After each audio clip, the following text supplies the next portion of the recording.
All right, folks, welcome back. In just a few minutes, we're going to be joined by Reverend Robert Sirico, and we're going to talk more about the effects that the Hobby Lobby decision will have on religious freedom in this country and where we're headed in the aftermath of that decision. But there's a couple of stories here I want to touch on first. One is, remember the runoff not too long ago, I guess it was a week ago, when Thad Cochran defeated Chris McDaniel. Chris McDaniel refused to concede. And that was the runoff where Democrats played a large part, as they're legally allowed to do in that runoff, primary runoff. And African Americans also came out and voted for Thad Cochran. So Chris McDaniel in Mississippi, his supporters now say they have already found the 20% of the invalid double votes that they need to invalidate Cochran's runoff victory and force another runoff. Now, what they're claiming is that there are people who voted in the Republican primary, who are Democrats, who are allowed to do that, but that they also voted first in the Democratic primary. Okay? And you're not allowed to, you can't vote in both.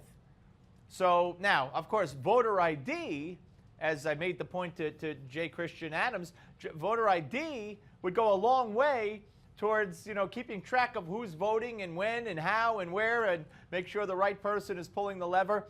But of course, that's a racist statement on my part, so I apologize to everybody. Of course, I'm not talking about blacks only. I'm talking about everybody with voter ID. But of course, to want voter ID for everybody is racist.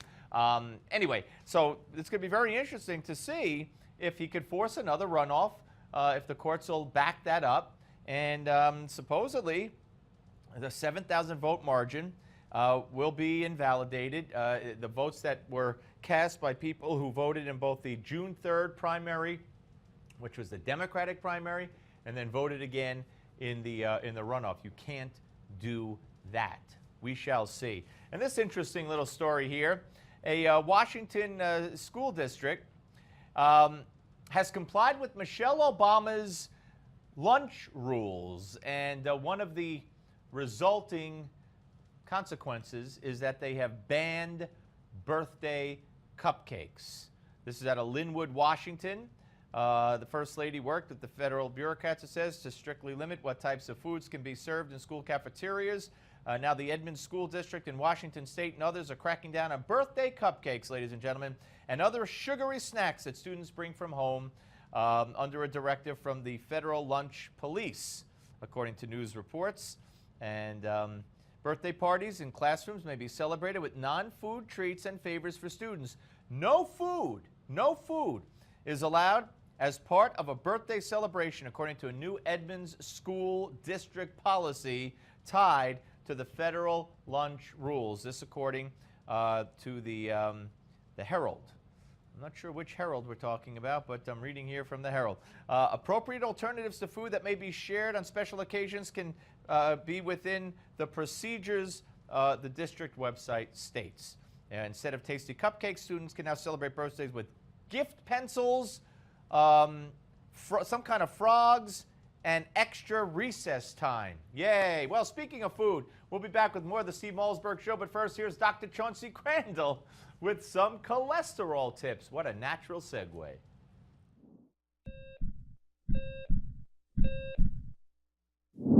Judging from everything you hear, you think all cholesterol is bad, but that's not really true.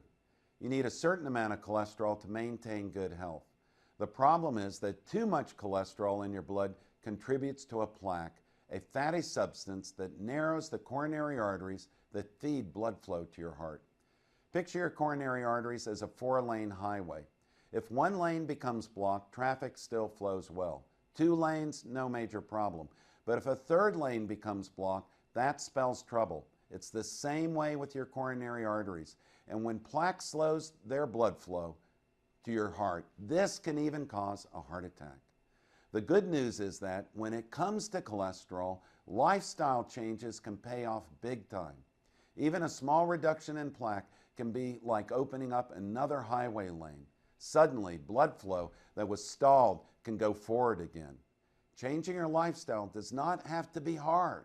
And in fact, here are 3 ways to help you start lowering your cholesterol. Snack on nuts. Nuts are probably one of the easiest and tastiest ways to lower cholesterol. Walnuts and almonds are among the best.